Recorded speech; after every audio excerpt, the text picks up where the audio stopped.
بسم اللہ الرحمن الرحیم والصلاة والسلام علی رسولہ الکریم وعلی آلہ وصحبہ اجمعین۔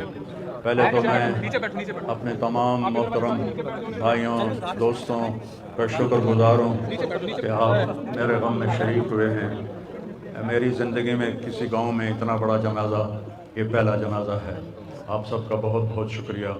اللہ آپ کی دعاؤں کی طفیل میرے بیٹے کی بخشش فرمائے، اس کے درجات بلند فرمائے، اس کی کمیوں کو دور فرمائے۔ ہمارے نبی پاک صلی اللہ علیہ وسلم کا ارشاد مبارک ہے، جب تم پر غم آئے تو میرے غم یاد کرنا تو تمہیں تسلی ہو جائے گی۔ تو جوان بیٹے کی موت دیکھنا یہ وہی جانتا ہے جس پہ گزری ہو، وہی جانتا ہے جس پہ گزری ہو۔ میرے مقدر میں تھا، میں نے ہمیشہ دعا مانگی، یا اللہ مجھے اولاد کا صدمہ نہ دکھانا، یہ ہمیں اٹھا کے لے جائیں، ہم انہیں نہ اٹھائیں۔ لیکن اللہ کی تقدیر وہ غالب ہے اور ہمیں اس پر راضی ہونے کا حکم ہے۔ میرے نبی کی دعا ہے، اللہم انی اسألک الرضا بعد القضاء، یا اللہ تو اپنی تقدیر پر مجھے راضی کر دے۔ تو بالکل ہم راضی ہیں، میرے سارے خاندان والے راضی ہیں، لیکن جو ایک زخم لگا ہے وہ بہت گہرا ہے، وہ اتنی جلدی بھرے گا نہیں۔ کہ میرا بیٹا سب سے قابل اور لائق بیٹا، تینوں بیٹوں سب سے لائق بیٹا، سب سے نیک بیٹا تھا، اور اس نے غریبوں کے ساتھ کیا سلوک کرنا ہے اس نے ہمیں سکھایا۔ غریبوں کے اس نے دل خرید لیے تھے، ان کے ساتھ بیٹھ کے کھانا کھاتا تھا، ان کو اپنی قیمتی گاڑی میں بٹھاتا تھا۔ جو لوگ اپنی گاڑی کے قریب کسی کو نہ گزرنے دیں، وہ ان کو انہی گندے کپڑوں کے ساتھ، یہاں ایک پاگل رہتا ہے، وہ میلے کچیلے گندے کپڑے پیشاب بیچ میں کیا ہوا اس کو اٹھا کے اور اپنی گاڑی میں بٹھاتا تھا۔ وہ ساری سیٹ خراب ہو جاتی تھی، لیکن وہ اس کو اپنی فیکٹری میں لے جاتا، پھر نائی کو بلا کر اس کے بال کٹواتا، اس کو نہلاتا، اس کے کپڑے بدلواتا۔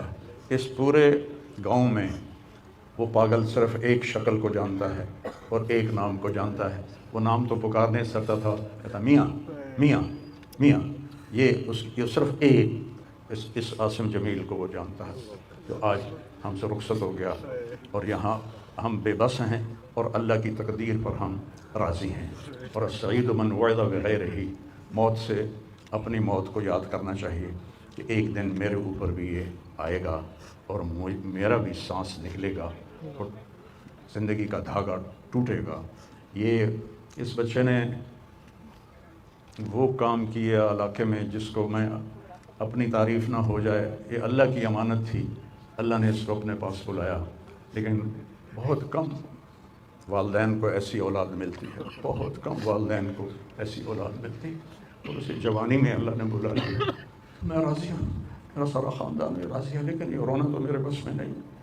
حضرت ابراہیم رضی اللہ عنہ میرے نبی کے صاحبزادے، جو حضرت ماریہ کے پیٹ سے پیدا ہوئے تھے، تو انہوں نے حوالی میں ان کے لیے ایک باغ میں کمرہ بنوایا تھا، اور اس میں دودھ پلانے والی عورت کو اس کے سپرد کیا تھا، اور آپ مدینہ سے نکلتے اور جا کر حضرت ابراہیم کے ساتھ کھیلتے، پیار کرتے، محبت کرتے، اور پھر واپس آ جاتے۔ ایک دن 18 ماہ کے ہو گئے، 18 ماہ کا بچہ بھاگنے دوڑنے لگتا ہے، بابا بابا کہنے لگتا ہے، ماما ماما کہنے لگتا ہے۔ تو آ کر خبر دی ایک صحابی نے، یا رسول اللہ ابراہیم نزع کی حالت میں۔ تو میرے نبی مجلس میں تھے، صحابہ تھے، آپ کو سب کچھ بھول گیا، اور آپ اتنی تیزی سے نکلے کہ آپ کی چادر نیچے گر رہی تھی، اور صحابہ پیچھے آپ کے بھاگ رہے تھے کہ اس چال کو پکڑ نہیں پا رہے تھے۔ اور جو ہی آپ کمرے میں داخل ہوئے اور ابراہیم کو اپنی گود میں لیا، تو اس نے ایسے اپنے بابا کو دیکھا اور اس کی آنکھیں بند ہو گئیں، اور میرے نبی زار و قطار رونے لگے اور فرمایا، العین تدمع والقلب یحزن ولا نقول الا بما رضی اللہ تعالی بنا، کہ ابراہیم بڑا دکھ دے کے جا رہے ہو، آنکھ اشک بار ہے اور دل زخمی ہے، لیکن ہم وہی کہیں گے جو اللہ کہتا ہے، کہ ہم اللہ کی تقدیر پر راضی ہیں۔ جب ان کی تدفین کا وقت آیا تو آپ ان کی قبر میں اتر نہیں سکے غم کی وجہ سے، اتنا صدمہ تھا. آپ قبر کے کنارے بیٹھے ہوئے تھے اور کہنے لگے ابراہیم کو اتارو. ابھی میں نے بھی کہنا ہے عاصم کو اتارو.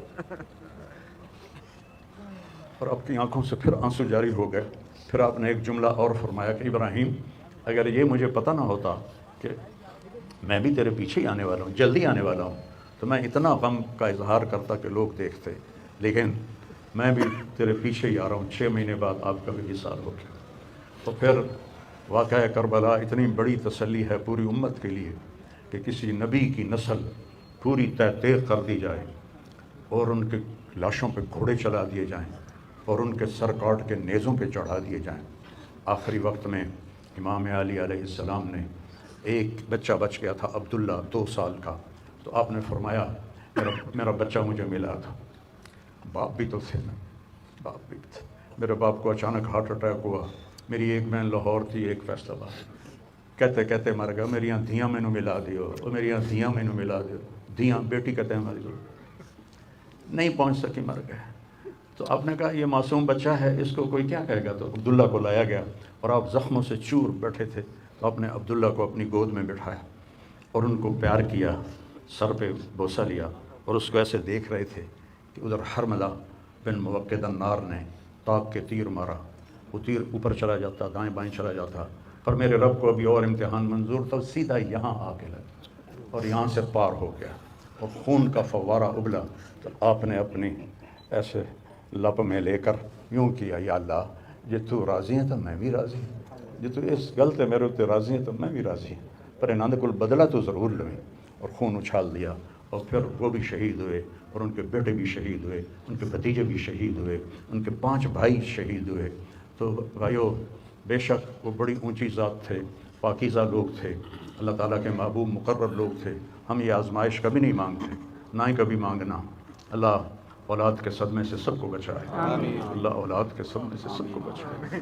تو چھوٹے چھوٹے غم کے قابل نہیں ہیں. میرے اوپر تو بہت بڑا غم ہے. میں اللہ کا شکر گزار ہوں اور یہ سارا مجمع دیکھ کے مجھے حوصلہ ہو گیا ہے کہ میرا بیٹا واقعی بہت نیک تھا، جس کے لیے اتنا مجمع اس کے لیے دعا کرنے آیا ہے. 40 آدمی جنازے میں ہوں اور میت کے لیے دعا کریں تو میرے نبی نے فرمایا اس کی بخشش ہو جاتی ہے. اور یہ تو ماشاءاللہ ہزاروں گنتی سے بھی باہر مجمع کھڑا ہوا ہے. میں آپ سب کا شکر گزار ہوں. اور میرے بھائی، اس دن کی تیاری کر کے مرنا چاہیے. اگر اللہ راضی ہے تو اللہ کی قسم موت سے خوبصورت کوئی پیغام نہیں، موت سے خوبصورت کوئی پیغام نہیں. اور اگر اللہ ناراض ہے تو موت سے خوفناک کوئی پیغام نہیں ہے. اور یہ میرا بچہ یہ اللہ کی محبت میں ایسے تڑپتا تھا جیسے کسی کو کوئی زخم ہو جائے اور وہ تڑپتا ہے. اور ہم اللہ کو جانتے ہیں، مانتے ہیں، ہمارے احساس میں اللہ کا تعلق شامل نہیں، ہم عقلی طور پر مانتے ہیں. میری 52 سال زندگی اللہ کے راستے میں نیک لوگ، اولیاء کرام، علماء کرام کے ساتھ گزری. میں باپ ہونے کی وجہ سے نہیں کہہ رہا، میں آپ کو یقین سے کہہ رہا ہوں، جیسی تڑپ اس بچے میں اللہ کی محبت کی تھی میں نے کبھی نہیں دیکھی. یہ 2 گھنٹے مجھ سے بات کرتا تھا اور میں سے بیٹھ کے سنتا رہتا تھا. بولنے والا کب سنتا ہے کسی کی بات، لیکن یہ ان پڑھ، بالکل ڈسلیکسیا کا مریض تھا، حروف کی پہچان نہیں تھی اسے. تو اس لیے نہ یہ پڑھا، نہ دین کا کچھ پڑھا، نہ دنیا کا کچھ پڑھا. لیکن اللہ نے اس کو عقل، فہم اور اپنی محبت ایسی دی تھی کہ ہمیں محسوس ہوتا تھا کہ اس کے اندر اس محبت کی آگ ہے. اور اپنی ماں سے کہتا، ماں دعا کرنا میں مر جاؤں، میں اللہ سے ملنا چاہتا ہوں، میں اس گندی دنیا سے تنگ آ گیا ہوں. 30 سال کی عمر میں اس نے یہ کہنا شروع، میں جانا چاہتا ہوں. اگر اللہ مجھے کہے کہ تمہیں رہنا ہے یا جانا ہے، 1 سیکنڈ میں کہوں گا مجھے تیرے پاس آنا ہے، مجھے تیری ملاقات کا شوق ہے. اور مجھ سے پوچھتا، بابا آگے اللہ ملے گا مجھے؟ میں نے اس سے بڑی باتیں کرنی ہیں، مجھ سے ملے گا؟ میں نے کہا انشاءاللہ آج تو ملو گے اپنے اللہ سے، ضرور ملو گے. تیری تڑپ، تیری تمنا رہتی تھی میں اللہ سے ملوں. تو میں نے اپنی زندگی میں صرف ایک آدمی دیکھا ہے، یہ بچہ، جس کے احساسات میں اللہ کی محبت تھی. احساسات جیسے ہمارے درد ہمارے احساس میں جب شامل ہوتا ہے پھر ہم ہائے ہائے کرتے ہیں، اور جب تک شامل نہیں ہوتا تو ہم چلتے رہتے ہیں. اس بچے کو اللہ نے اپنی قدرت سے یہ تعلق اور محبت عطا فرمائی تھی. اور بس میں اور کیا تعریف کروں، میرا تو سینہ ویسے ہی زخمی ہے. یہ بہت عالی شان بچہ اللہ نے مجھے دیا تھا. میں اللہ کی تقدیر پہ راضی، اس نے اسی کا تھا، اس نے لے لیا۔ بھائیو، موت سے پہلے مرنے کی تیاری کر لو، آپس کی لڑائیاں چھوڑ دو، آپس کے جھگڑے چھوڑ دو، آپس کی نفرتیں چھوڑ دو۔ مرنے والے سے پوچھو کہ نفرت کا کیا فائدہ ہے، جھگڑوں کا کیا فائدہ ہے۔ معاف کرنا سیکھو، معافی مانگنا سیکھو، معاف کرنا سیکھو، معافی مانگنا سیکھو۔ 5 نمازیں ہیں، کوتاہی نہ ہو۔ سال کے بعد روزے آتے ہیں، بیمار ہو تو اللہ کہتا ہے چھوڑ دو۔ حج اور زکوٰۃ پیسے والوں پر۔ تو ٹوٹل ایمان کے بعد 2 باتیں ہیں، ایک نماز ہے اور ایک روزہ ہے، اور اس کے بعد ایک حدیث میں سنا کر ہم جنازہ پڑھتے ہیں۔ میرے نبی نے فرمایا 4 باتیں سیکھ لو مجھ سے، 4، اب 5ویں بھی نہیں، 5ویں نہیں، 4 انگوٹھا کر کے کہ 4 باتیں مجھ سے سیکھ لو تو پھر دنیا بھی تمہاری ہے، آخرت بھی تمہاری۔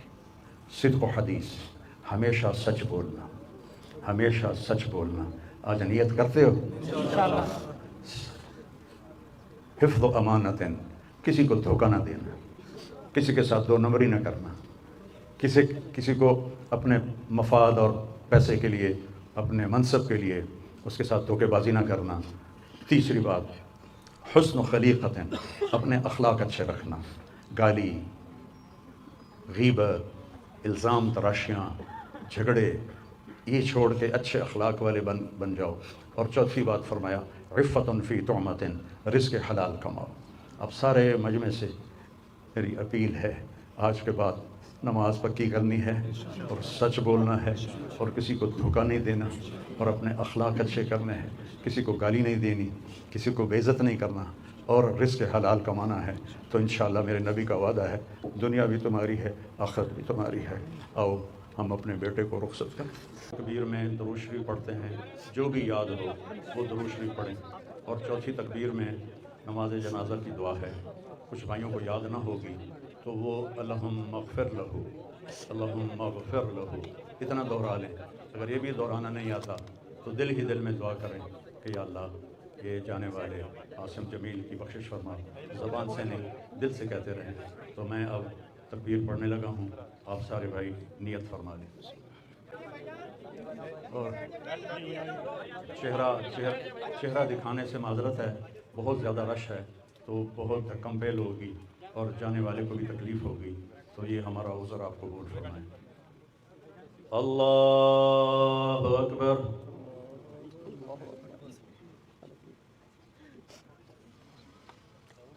اللہ اکبر،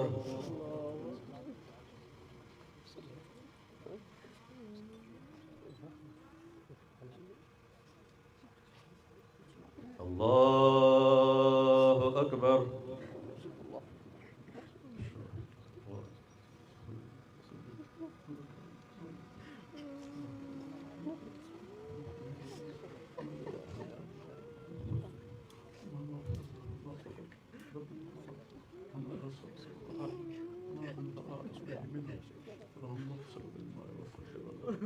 اللهم نقه من الخطايا كما ينقى الثوب الابيض من الدنس، اللهم وسع له قبره، وسع عليه قبره، ولا تحاسبه في قبره، واغفر له واعف عنه بغير حساب، وادخل الجنة بغير حساب، واجعله مع الصادقين الاولين من المهاجرين والانصار۔